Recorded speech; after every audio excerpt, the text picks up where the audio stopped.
wanted to just pick up one question that I was asked a couple of times at the break time and see if I can answer this before we get into this session that I'm going to refer to as a technical session. So last time we talked big picture philosophy ideas. This time we're going to be talking about the how-to nuts and bolts of actually training some of your short-term missions leaders and teams for your church. So part of the question that I received was with regard to the gospel-centered vocation. What did I mean by gospel-centered vocation? I think there are two things happening here. One is that the vocation, the calling of every believer is to know Christ and to make him known, right? That's the Great Commission. But then there's an additional calling, the vocation of a believer that the Lord has given each of us professionally. And so that would be with regard to the work that you do, the actual technical work that you do, whether you're a doctor or a lawyer or someone who works in disability ministries, whether you are a pastor or an educator. And so that's the actual vocational aspect that I'm talking about there. And because as believers, the Great Commission never takes a break, we then need to recognize that whatever we do is intentionally part of the Great Commission. It's intentionally our calling as believers, whether you're a teacher or a doctor or a lawyer or a pastor, our calling as believers is to proclaim the gospel of Jesus. And so when I say there, kingdom service, what I'm saying is whatever we do in word or deed, whether we're eating or drinking, we're doing all for the glory of God. Specifically, as it relates to missions, we need to be even additionally intentional about how that works. So I hope that answers a little bit of the question that I was receiving from folks about that. So this is our technical side here. We're a technical session. We're going to talk specifically about how I train or how I would recommend that you train your folks for short-term missions. And I have two note packets. I only gave you one sheet in the first session. I'm making up for that now with about, 42 pages of handouts here. So you should have two handouts. One packet will say purposeful preparation for mission leaders, and one will say for teams. If you are missing either of those, please put your hand up, and our seminar guys will get those out to you. Is anybody missing one of those? Okay. It's good to see our friends from Johnny and Friends over there. Thanks for being here. So what you have in your hand, we're going to start with the mission team leaders. What you have in your hand is a sample curriculum that would help you train your team members in such a way that team members and your team leaders in such a way that that philosophy we talked about last time actually gets worked out within your team. So this first page here says Stm Leader Training. This is recommended topics for you. I actually put this together as a recommendation for a church who had asked me to evaluate their program. And I thought, oh, that actually works really well for their context as well as for other contexts. So what you have here is training that will help your leaders put together a trip that would be approximately, I'm going to figure out if I can wrap my earring to hold this microphone in place, or maybe that's the problem. What I would recommend to you is that if you take 2 6-hour sessions, you can train your leaders to adequately lead their teams. And then the second packet that we'll go through in a few minutes is actually 4 sessions that will help you train your missions teams.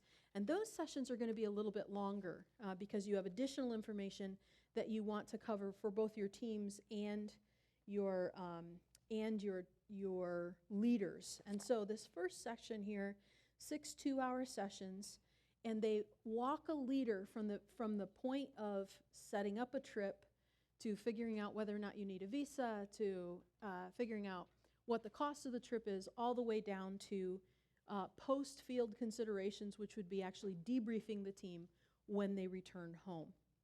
And so basically the first session, Leadership Basics, is going to be who should go, what should the leader's character be? What kind of responsibility does the leader have? And then secondly, what kind of team members are you looking for?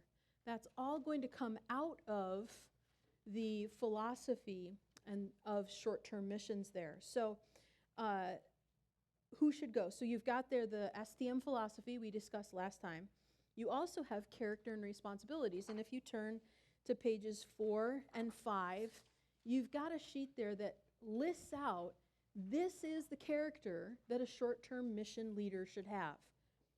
And most of these things are going to be very obvious to you. A solid and dynamic relationship with Jesus, an ability to evangelize people, a demonstrated ability to lead, and a confirmation of that. So this list here will help you think about who within your congregation should actually be a leader that you would tap to say, would you lead this short-term missions trip? Now, one of the things that isn't obvious in here is gender. What we have determined at the university to do, and something that I think is actually really helpful for churches, is we have 2 leaders for every trip. We have a male leader and a female leader. And the reason for that is very few trips are simply one gender. So if you've got a trip that's mixed genders, you need leaders for both genders. And so part of your training is actually going to be helping leaders learn to work together. And that's even more exciting with 18-year-olds than it would be with the adults that most of you would be working with. But that gives you an idea of a little bit of the character that a leader is expected to have. On the second page, or the flip side of that page, is then the responsibilities. When I talk to my student leaders about leading a trip, I remind them that their job is basically to be a resident assistant on a co-ed wing when the resident director's door is 8,000 miles away.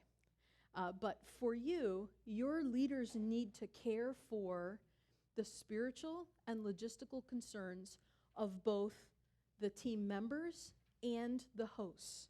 Your leaders need to be looking out both ways. How is the team impacting the host? How is the host impacting the team? How is the culture impacting the team?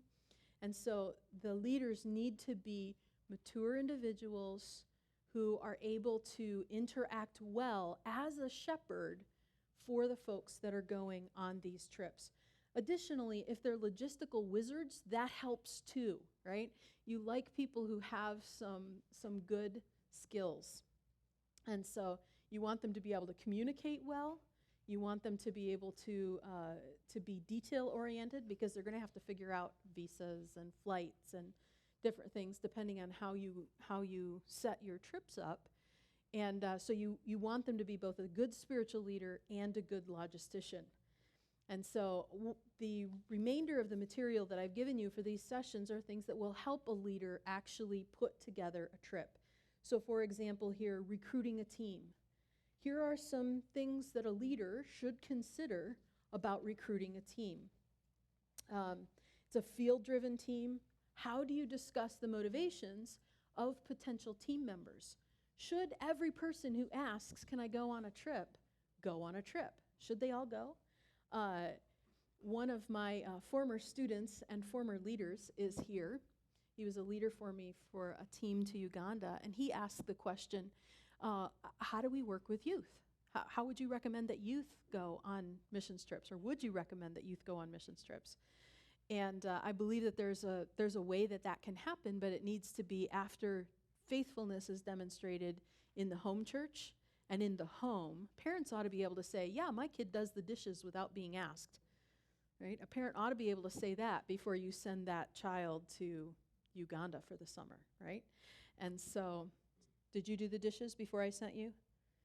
Yes. Yeah. Your mother thinks you're perfect anyway, so I think you were probably good to go there. But so we want to be thoughtful about who the people are that we're sending, especially if it's going to be youth. And so that'll help someone actually walk through the process of what kind of questions should I be asking. And I've given you in another spot, I've given you some scenarios that a leader could ask someone if they don't really know how someone's going to respond.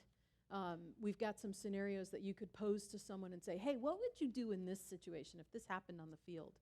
And begin to develop an understanding of what that looks like. So Appendix D and E, you'll see, are going to be suggested applications.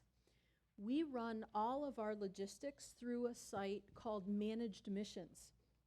And Managed Missions is it's a web portal that allows us to input all of the donations that an individual receives, but it also allows us to manage our applications.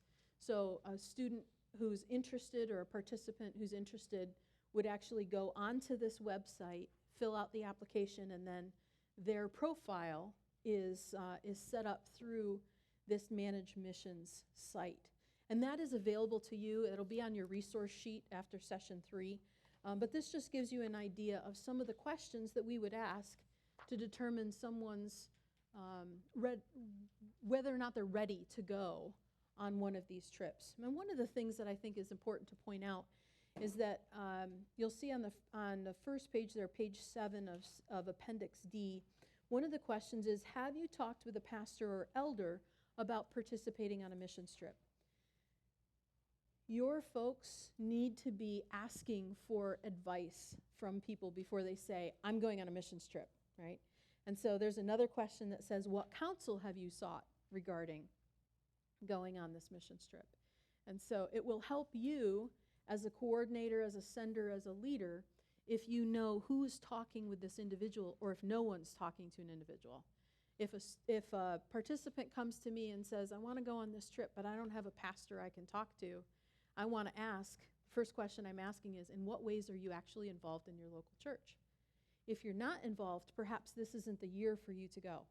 Maybe you need to wait a year so that when you do know a pastor or an elder at your church, you actually can be affirmed by them as someone who is prepared and ready to go on a trip. And so Appendix E, we've given you a shepherd's reference, and you can take these things and these are just foundational for you. These are not the end-all to be-all of applications and documents. These are simply foundations for you to begin working through the requirements for your own scenario.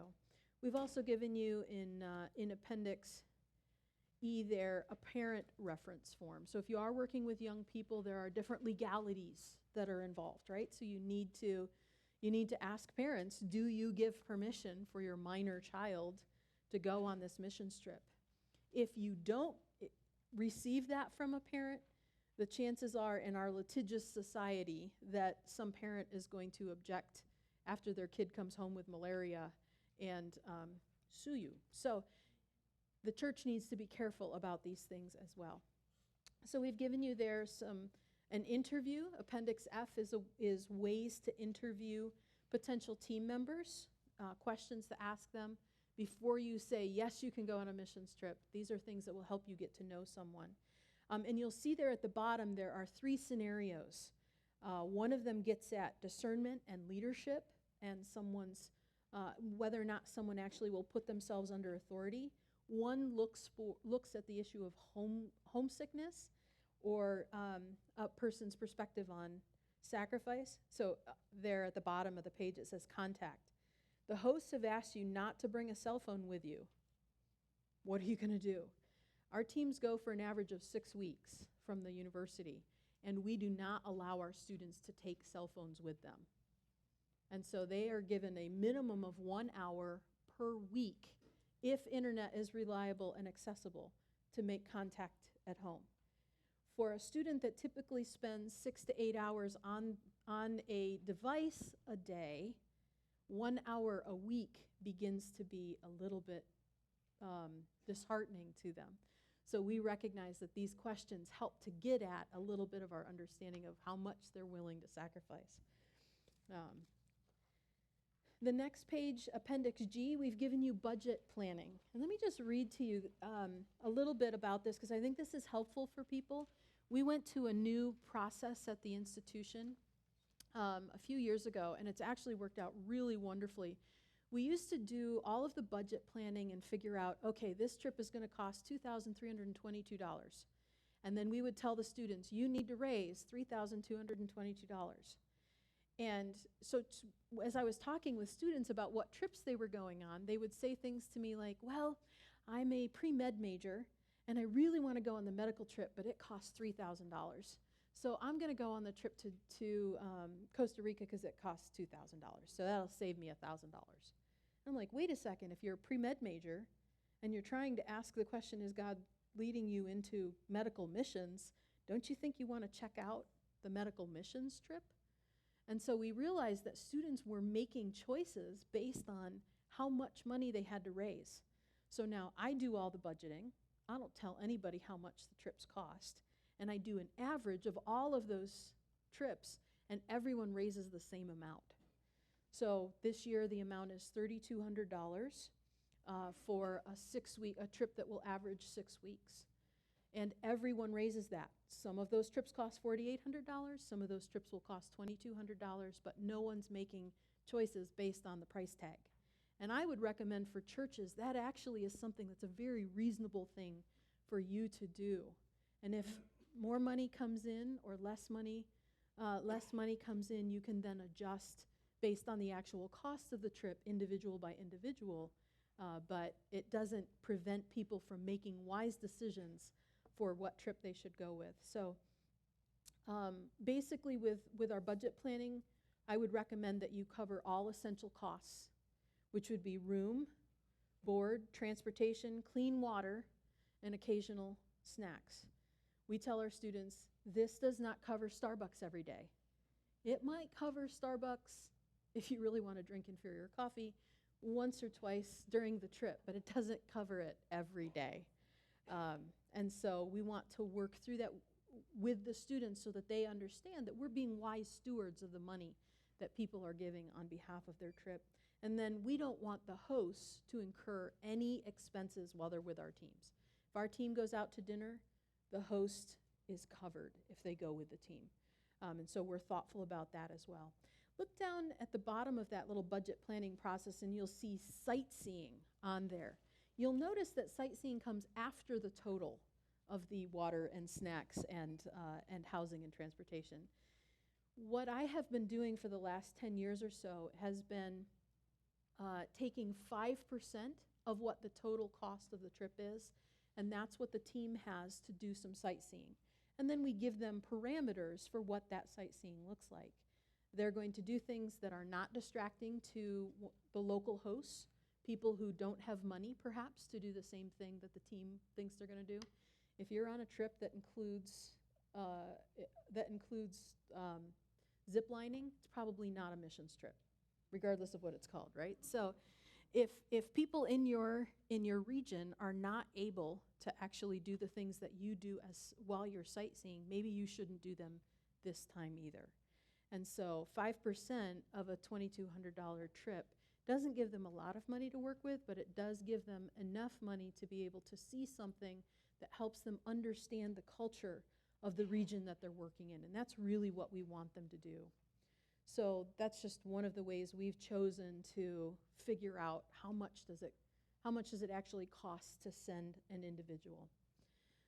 I've given you here in Appendix H visa requirements, and you'll note that every country requires a visa. Either you receive it when you get there, or you have to get it before you go. And this will give you some of the resources that you need and the documentation you're going to need prior to going on the trip. I've given you a couple resources there that will also show up on the resource list, state.gov/travel. Can I just tell you, the U.S. State Department has finally done something really positive with their website. In January, they revamped their entire travel warning system. And they actually came up with a whole new system that tells you if a place is safe to go for American citizens and why or why not it's safe to go, with interactive maps. So now instead of just saying, well, all of Israel is unsafe, they're saying this road from here to here, we do not recommend that you drive on because of these 3 reasons. And so it's actually a really great revamp of their system. So if you turn to Appendix I, This will give you some more information about security in the regions that you go. As a church working with adult team members, you have a lot more freedom to determine where you're going to go and what risks you're willing to take with your people than I do working with students at the university. And so I tell my students often, I will go to places that I cannot send you. So one year I had a group of students that wanted to go to Afghanistan. I couldn't send them to Afghanistan as a team from my university. I went myself that year, but I didn't send them. And so as a church, you and your elders need to work through what are the parameters for risk that you are willing to take with your people. I've also given you here some information on some on-field protocol. This is not a complete list of everything that could go wrong on a missions trip. As I was working through this, my secretary said to me, have you had all of these things happen to you? Or happen to teams? And I was able to, I said, oh no, most of these things have never happened to my teams. I'm pulling them from other teams. And then I went through and I was like, oh, wait a second. Yeah, yep. So there's only been 2 items off of this that have not happened to our teams. And I'm very thankful that they have not. So kidnapping and personal emergencies have not happened to our teams. I'm very, very thankful for that. But natural disasters, transportation emergencies, how is your church going to handle each of these elements that happen while they're on the field? Again, 3 pages doesn't cover everything, but it gives you a place to start when you're thinking about how do we train our leaders to care for our teams. We've given you some other things here, on-field incidents reports, how to plan a fundraiser if that's the way your trip should choose to do that.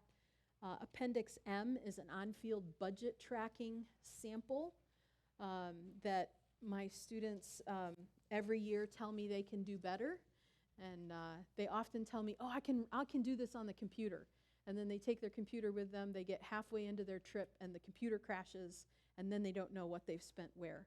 Or they just start ripping off pieces of cardboard from a Coca-Cola box and writing their expenses on them, and they don't know what those expenses actually mean. I have a whole file that's labeled budget oddities, and half of them came from this guy.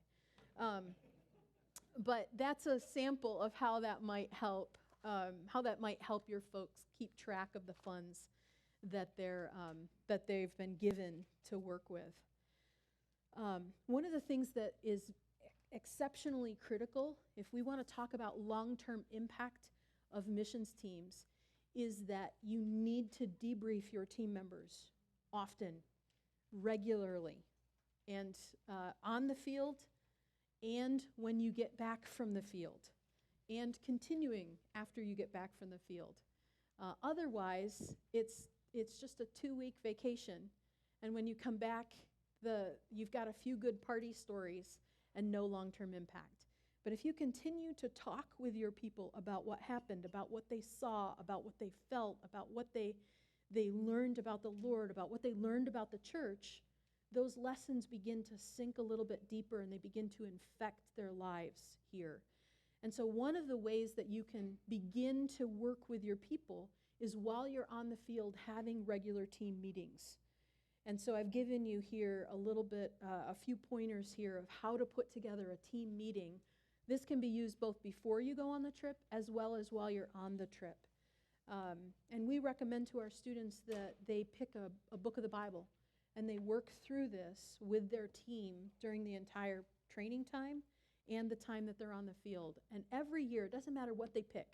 If they pick Philemon or Galatians or Micah, the Lord uses those verses to impact the students' hearts and to begin to interpret what's happening around them with regard to the hand of the Lord in the location and in their own lives. And so it helps to build relationships, it provides a context for prayer, and helps your people think long term.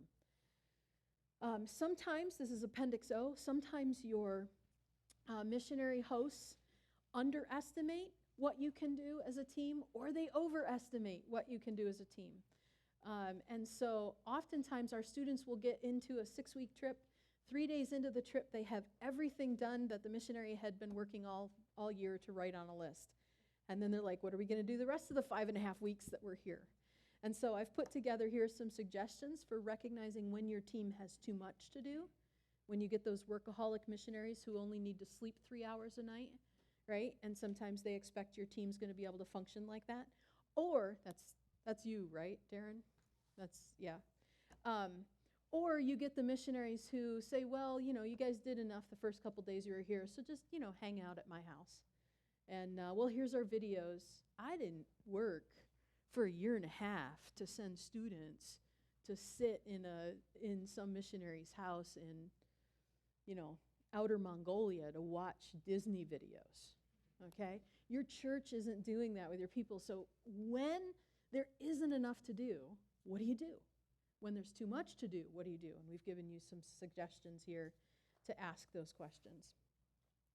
We're getting kind of to the end of your leaders training, but here's one way to determine if your leaders are actually absorbing the material that you're prepping them for. These are some training scenarios. And so give your leaders these scenarios and say, what would you do? Let's say that you disagree with something theologically that your missionary said. This has happened to our teams more than I care to admit.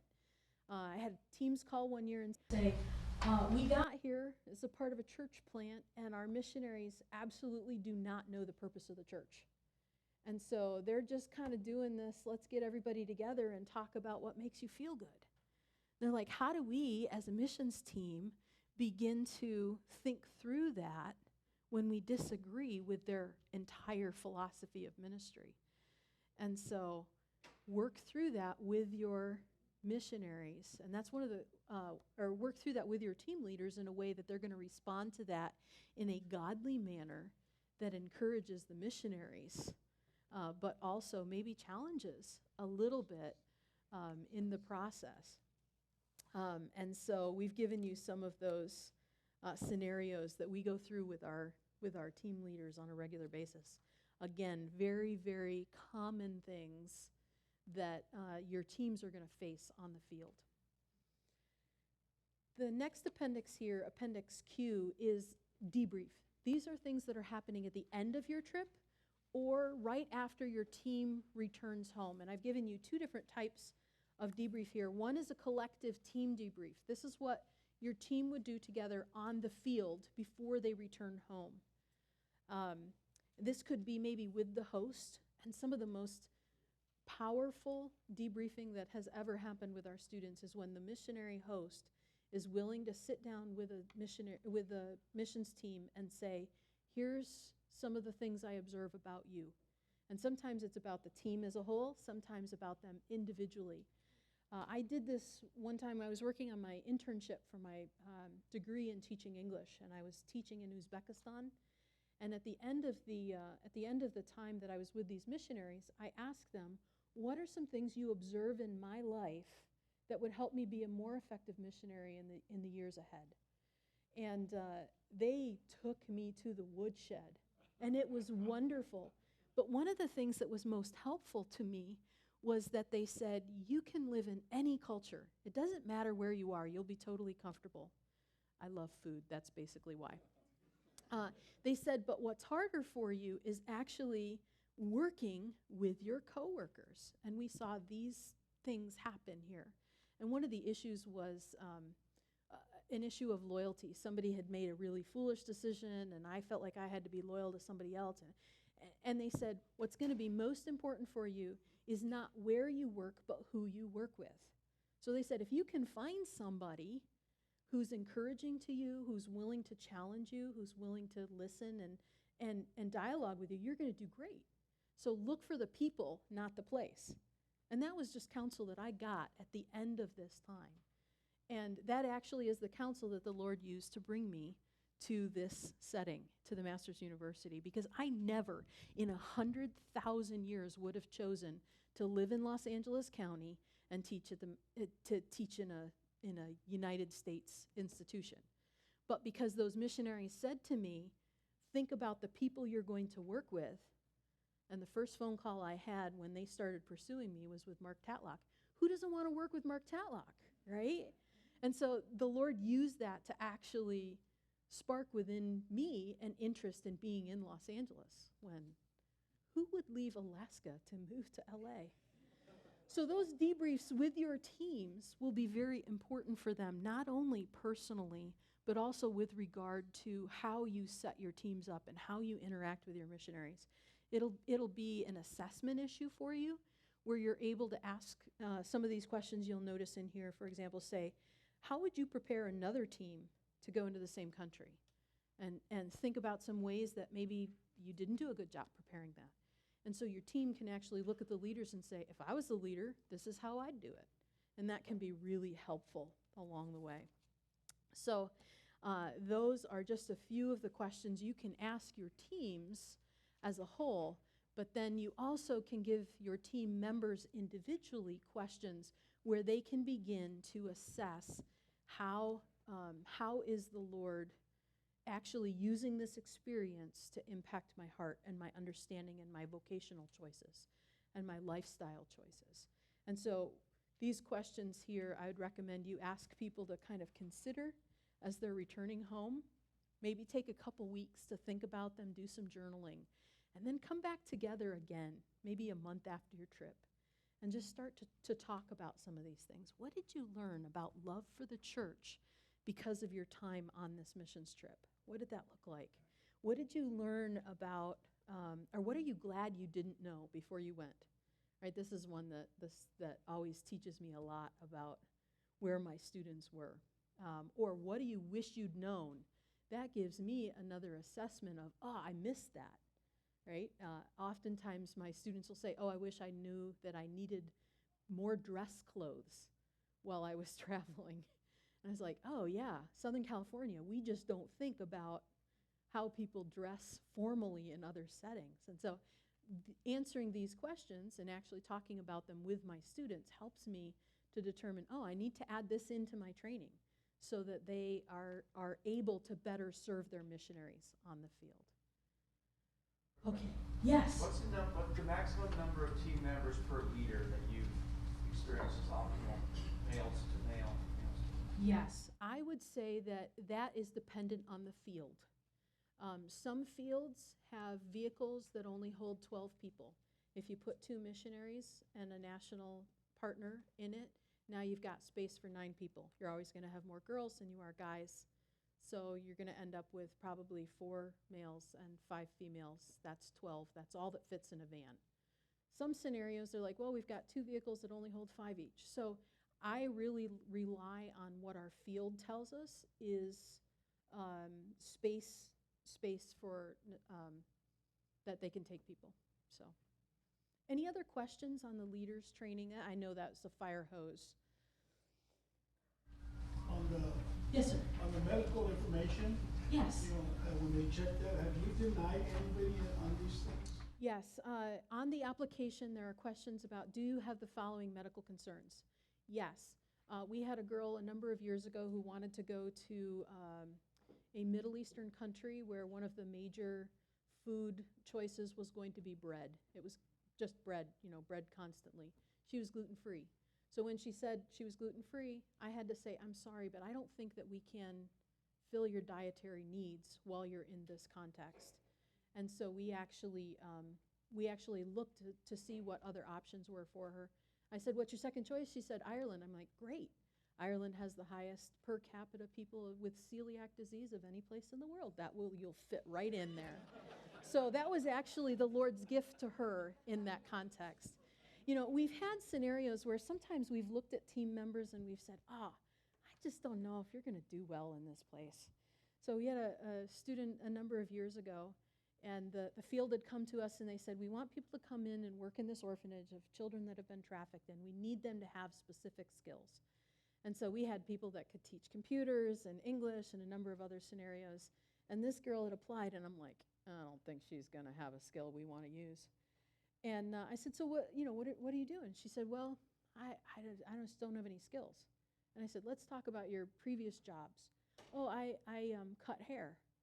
And I look on the list, Makes me emotional every time I say it.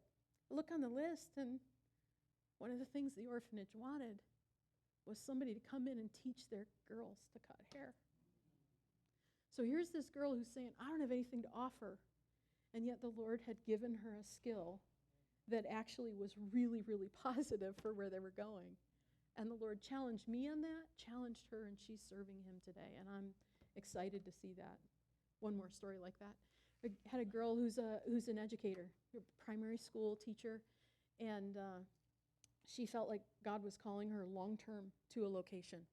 And this has happened with our short-term teams a lot, but long-term to a location. And she said, but I know if I go to that location, women wear burqas there, I will not be able to actually use my love of ballet. And so she said, you know what? If I have to give up ballet for the sake of the gospel, that's what I'm going to do. So she gets to her location where women wear burqas, and she starts looking around at some other opportunities for her to serve in the evenings after teaching primary school all day. And one of the options for her was, again, an orphanage that wanted to teach their girls ballet. So the Lord uses some of the oddest skill sets that we have, and we need to stop and say, how is the Lord going to use this person's experience, this person's background, in order to serve and honor him and encourage the field, right? It's all field-driven. What does the field need? And for some of you who are missions pastors, sometimes, as I said before, you have to do a little bit of education on the field, right? And help them understand that it's not just the same thing all the time. It's not just always VBS. So let me just ask a quick question. When are we supposed to be done? At 2. Okay, great. We've got 10 minutes to talk about team training. I've given you here, again, the similar format of team training sessions. You've got 4 meetings there. And I want to just highlight something for you here. Every church, every team, every host location has different needs for how you're going to train your people. This is a very, very thin framework, and you need to build on it. But we've given you a context here that would help your people understand short-term missions, understand missiology, and then understand how a team works together. Meeting 3 would be, how do you communicate the gospel? If the church says to one of your team members, can you share your testimony in church? Do they know how to do that? And so you can put together a testimony workshop. Meeting 4 then would be team communication. How should they communicate while they're on the field? How do they communicate when they come back from the field? And then a packing list, terrorism and travel safety, one of my favorite sessions. Here is how you exit an airplane if it has been taken hostage. Travel health considerations. Now, I laugh about that, but you need to do that. You need to care for your people, right? And say, you've got to understand, these risks are inherent to international travel and the work that you're doing. And if they are not prepared for that, then you have not equipped them to be successful while they're overseas. Travel health considerations, and then working with missionaries.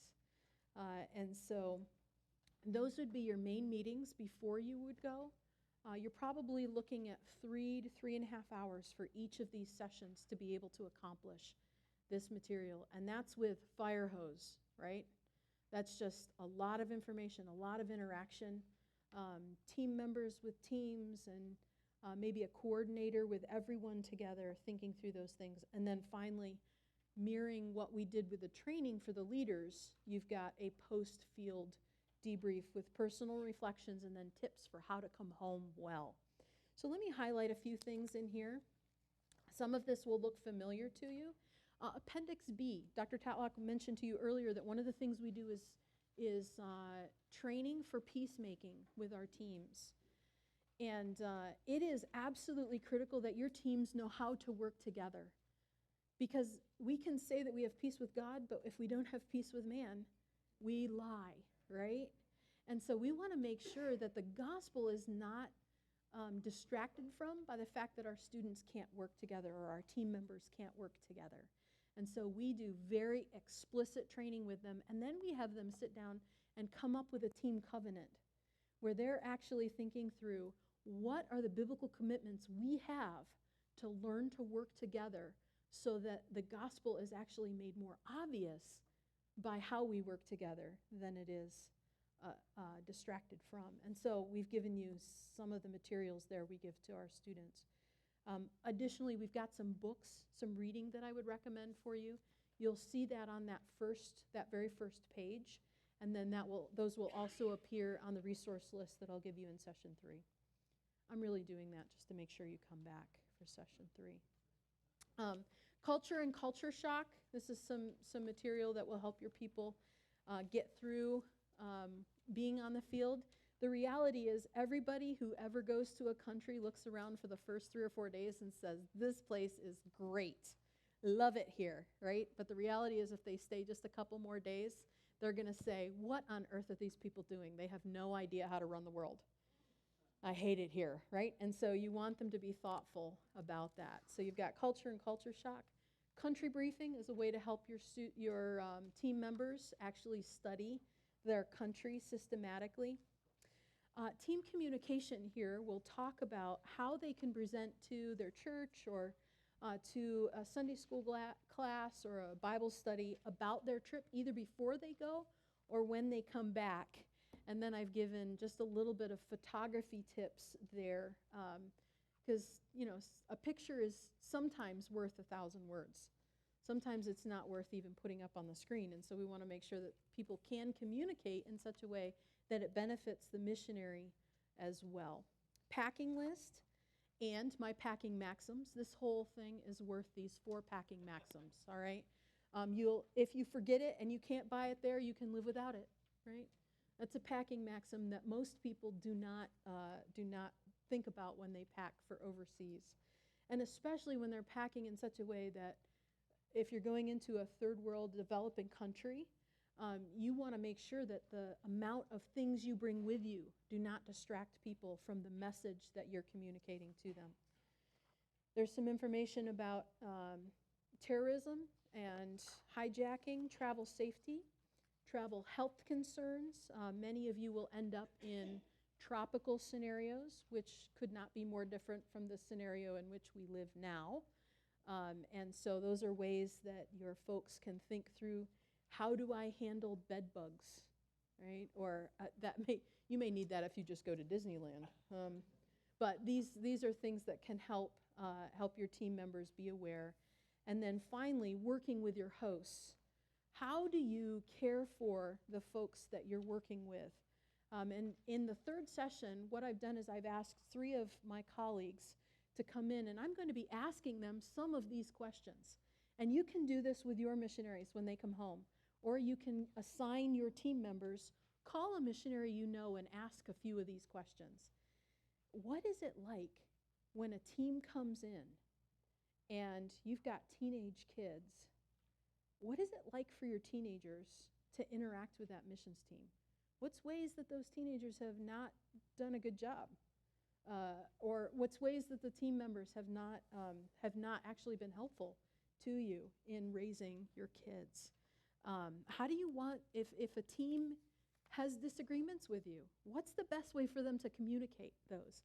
And so these questions, this is always my students' favorite session, is when I do this and bring people into I bring people to our session and ask these questions, and the students just sit on the edge of their seats going, oh, I never thought about that. This family just went from 5 people at dinner to 13 people at dinner, and who's going to wash those dishes, right? I tell my students, the missionary host should never wash a dish while you're in country. You're the one who does that. You're the one who goes and gets the broom, right? You're the one who takes the garbage out. And so that's helpful for your people to recognize that the hosts are not in the service vacation industry, right? They're not in the hospitality industry. They are missionaries with a job to do on the field. And you sometimes are an imposition on that job. And I want our students and our team members to recognize that. And then you have the personal reflections there and some tips for landing well. Take time to reflect, to communicate well, and to rest. Again, that was a fire hose. I hope those things are helpful to you. My email address is at the beginning, so if you have any questions about these things, you can feel free to email me. I'd be happy to help as I can. And we will, I think we actually have 1 minute for a question. Yes, sir. Our church currently doesn't support any missionaries, so we could set up a team to go and support them. And we need to assist. How can we direct a short, should we direct a short team missions trip without a missionary? Okay, so the question is, the church doesn't support any missionaries currently, but they're wondering if they were to send a team, who would they send them to? Or should they send them? I think it's a great question. I think one of the ways that you can actually start is by sending some of your elders teams to maybe encourage some other missionaries that they know who would be on the field, and then they can come back and actually share with the congregation.